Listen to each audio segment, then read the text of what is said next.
বরমশাই কেন নতুন বউকে রাস্তার মাঝে ফেলে দিল আর কি কি হলো সব থাকছে এই ভিডিওতে। আর আমরা কেন হঠাৎ করে নাইটি টাইটি পরে বরকে আনতে এলাম সব থাকছে এই ভিডিওতে। নমস্কার বন্ধুরা, সবাই কেমন আছো? আশা করছি সবাই অনেক অনেক ভালো আছো। আমার আরেকটা ভিডিওতে তোমাদের সবাইকে ওয়েলকাম।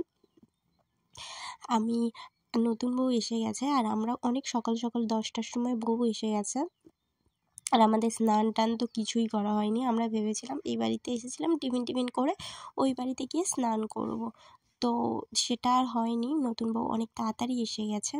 নতুন বৌদি বউ করছি আমি। তো এখানটায় পুচকু ও তো ওর কাজ নিয়ে ব্যস্ত। দিদিরা কালকে রাত্রে এসেছিল, তো ওকে বলছিলাম একটা ছোঁড়া হামি দিতে, সেটা তো কিছুতেই দিল না, ওর কাজে ব্যস্ত। তো এখানটায় বরের বউ দিয়ে দাদাদের গাড়ি ঢুকে গেছে, তো সেটাই আমরা ভিডিও করছিলাম। আর দিদি ডিরেকশান দিচ্ছিল যে এখানটায় গাড়িটা দাঁড় করাও, ওরা তো এখন বেরোবে না। আচ্ছা চলো তোমাদের নতুন বউকে একটু দেখিয়ে দিই। আর এখানটায় দিদিরা সবাই চলে এসছে দেখতে, আর আমিও একটু চলে গেলাম। চলো দেখিয়ে দাও কেমন হয়েছে, বলো দুজনকে কেমন লাগছে জানিও, আর সবাই দুজনকে অনেক অনেক আশীর্বাদ করো। আর এখানটায় দিদি ওই বউয়ের বাড়ি থেকে যেগুলো এনেছে সেগুলো নিয়ে যাচ্ছিল। আর এখানটায় মেজমা চলে এসছে বউকে বরণ করার জন্য, নতুন বৌদিকে বরণ করার জন্য। আর পুচকুর তো আছে নিজের মেজাজে, ও কাউকে চেনে না আর গায়ে হাত দিলে ম্যাঁ করে কাঁদে। তো এখানটায় মেজমা বৌদিকে আশীর্বাদ করে নামাচ্ছিল গাড়ি থেকে, বরণ করবে সেই জন্য এখানটায় নোয়া বাঁধানো দিয়ে আশীর্বাদ করছিল। তো সেটাই তোমাদেরকে একটু দেখাচ্ছিলাম। এখানে দাদা বৌদিকে মেজমা মিষ্টি খাইয়ে নিচে নামাবে বলে করছিল। আর আমাদের এখানটায় নিয়ম যে শাশুড়ি মা বৌমাকে গাড়ি থেকে নামাতে হয় ওই মিষ্টি টিষ্টি খাইয়ে। তো অনেক জায়গায় অনেক নিয়ম আছে। আর আমি এখানটায় আমার জামাইবাবুকে বলছিলাম, এটা হচ্ছে আমাদের বড় জামাইবাবু, তো ওকে বলছিলাম আমরা না অ্যাকচুয়ালি জামাইবাবু বলি না, আমরা দাদাই বেশিরভাগ বলি। তো ও বলছিল বউটউ ঠিক আছে তো, পছন্দ হয়েছে তো সবার? তো আমি বলছিলাম হ্যাঁ সবার পছন্দ হয়েছে, কি অসুবিধা থাকতে বলো, মিয়া বিবি রাজি তো ক্যা করেগা কাজে, সেটাই বলছিলাম। তো এখানটায় ক্যামেরাম্যানদের অনেক কাজ থাকে, এখানটায় খুঁটিয়ে ভিডিও করছে। তো মাঝে মাঝে মনে হয় যে 2-1 বছর পরে বিয়েটা করলে ভালো হতো, আরও ভালো ফটো তুলতে পারতাম। তো আমার মতো কার এরকম মনে হয় জানিও। বৌদিরা সবে কিছু হয়তো খেয়ে আসেনি, তাই জন্য মিষ্টিটা খাচ্ছিল না। তো সবাই বলতে একটু মিষ্টিটা খেয়েছে, কারণ সকালবেলা না আমিও ওরকম যখন এসেছিলাম বিয়ে করে প্রথম, তো আমিও মিষ্টিটা খেতে পারিনি, মিষ্টিটা একদমই সকালবেলা। আর একটা কথা বলতে, বাপের বাড়ি থেকে ছেড়ে আসার সময় কিছুই খেয়ে আসা হয় না, কিছুই খেতে ইচ্ছাও হয় না। আর মিষ্টি তো মিষ্টি মানেই বিরক্তি লাগে। যেখানে দাদার গাড়িটা দাঁড়িয়েছিল সেখানটায় প্রচণ্ড রোদ ছিল, যার জন্য আমি একবার এদিকে চলে আসি একবার ওদিকে। প্রচণ্ড রোদের জন্য দাঁড়ানো যাচ্ছে না। শীতকাল হলেও রোদের তেজটা প্রচুর ছিল, সেই জন্য বেশিরভাগটা আমার দিদির ছেলে শুভ ভিডিওটা করেছিল, কিছুটা আমি করেছিলাম, দুজনে ওই করছিলাম, কারণ প্রচুর রোদে দাঁড়াতে পারছিলাম না। এখানটায় গাড়ি থেকে নামিয়ে আমি ভেবেছিলাম মন্দিরে নিয়ে যাবে, তো মন্দিরে না গিয়ে বড় না কোণে বড় ফিতে দিয়ে কি একটা মাপলো। আমার এই নিয়মটা ঠিক জানা নেই, আমাদের বিয়ের সময় নিয়মটা হয়নি, সব জায়গার নিয়ম সব রকম।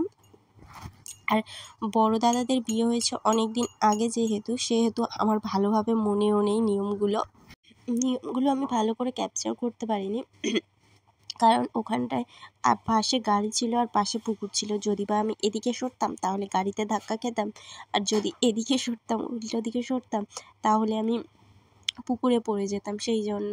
তো বৌদিকে এবারে দিয়েছে দড়িটা দিয়ে, এবার মাপছে যে কে বড় কে ছোট।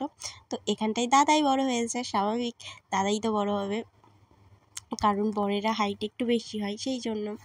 তো এখানটায় শুভ আমার কাছে ফোনটা দিয়ে দিয়েছিল 1 সপ্তাহ আগে, তো ভুলে গেছি অনেক কিছু।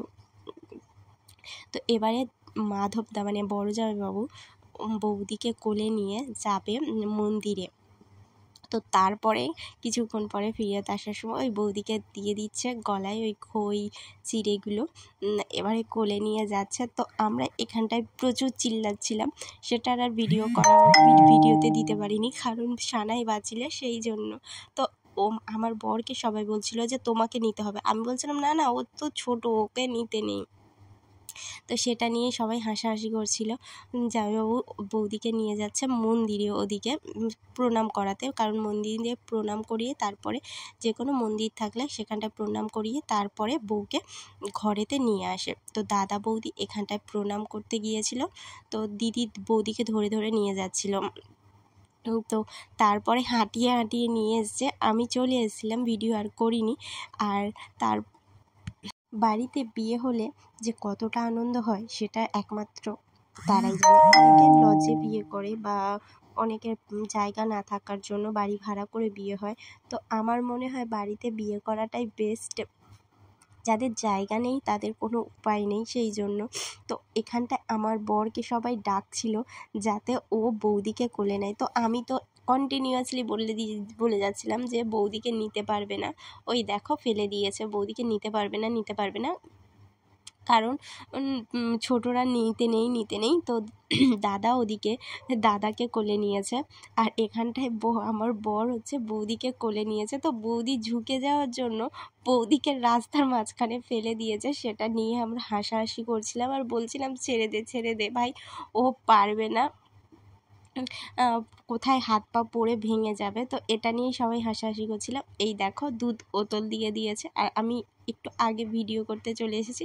এটা আমার বড় বেশি যে ভিডিও দুধ ওতল দিচ্ছে। তো দুধ ওতল দিয়ে কাদের এই নিয়মটা আছে যে দুধ ওতল দিয়ে আমাদের বাড়িতে আবার আছে যে ভাতের হাঁড়ি টাড়ি এগুলো দেখে, ভাতের হাঁড়ি ভর্তি জিনিস দেখে ঘরে ঢোকা। কিন্তু আমাদের বাড়িতে মানে আমার শ্বশুর বাড়িতে এই নিয়মটা, আর আমার বাপের বাড়িতে দুধ ওতল দিয়ে এটা দিয়ে দেখতে হবে। তো আমি দিদাকে বলছিলাম, এটা হচ্ছে দাদার দিদিমা, তো ওনাকে বলছিলাম যে কি হলো, কেমন লাগছে নতুন বউ? উনি বললো খুবই ভালো। তো আমরা এখানটা ঘর ধরার জন্য রেডি, তো ঘর ধরবো বলে এই ঘরে ঢুকে পড়েছি, আর ঘরে ঢুকে নাচানাচি করছিলাম। দাদা বৌদি মন্দিরে প্রণাম করছিল, সেই ভিডিওটা আমি শুভকে দিয়ে তুলিয়েছিলাম, কারণ আমি ঘরের ভেতরে ছিলাম। দিদি বলেছিল যদি বা ঘর থেকে বের হোস তাহলে আর ঘরে ঢুকতে দেবো না। তো সেই জন্য, কারণ ওরা ঢুকে যাবে, জামাইবাবু হয়েছিল বর কর্তা, ওরা ঘরে ঢুকে যাবে। তো আমরা দাদার থেকে অনেক টাকা পেয়েছিলাম। ঘরটা তারপরে দাদা বৌদি গিয়েছিল চেঞ্জ করে, আমাদেরকে টাকা দিয়ে ঘরে গিয়েছিল চেঞ্জ করতে। তো তারপরে ওরা এসেছে স্নানে, এখানটায় ওদের গায়ে হলুদ দেবে লাস্ট, আমাদের বাড়িতে লাস্টবারের মতো, কিন্তু বৌদির বাড়িতে আবার হবে 5 দিনে। আচ্ছা, তোমাদের কার এই নিয়মটা আছে যে কলা পুকুরে স্নান করায়, এই নিয়মটা কাদের আছে একটু আমাকে কমেন্টে জানিও। আমাদের এখানে প্রায় সমস্ত জায়গায় অনেক বেশিরভাগ জায়গায় কলা পুকুরে স্নান করার এই নিয়মটা আছে। আমার শ্বশুর বাড়িতে বলো, আমার দিদির বাড়িতেও সেম নিয়ম আছে। তো তোমাদের কার আছে এটা বলো। তো বৌদিকে সবাই বলছিল জাতিটা লুকানোর কথা, তো সেটাই লুকাচ্ছিল বৌদি। আর দাদাকে বৌদি ওপাশে আরেকটা বৌদি চোখ ধরেছিল। তো দাদা তো দুবারই হেরে গেছে, কিন্তু 3বারের বার লাস্টবার জিতে গেছিল। কিন্তু বৌদি 3বারে একবার হেরেছে আর 2বার জিতে গেছিল। তো আমরা সবাই মিলে হাসাহাসি করছিলাম সেটা নিয়ে, যে আমাদের নিজের বাড়িতে যদি হেরে যায় বউয়ের বাড়িতে গিয়ে কি করবে, সেটা নিয়েই আমরা হাসাহাসি করছিলাম। তো ভিডিওটা তোমাদের কেমন লাগলো কমেন্টে জানিও, আর ভিডিওটা ভালো লাগলে একটা লাইক করে শেয়ার করে দিও। চলো দেখা হচ্ছে নেক্সট ভিডিওতে, রিসেপশনের ভিডিওতে। সবাইকে বাই।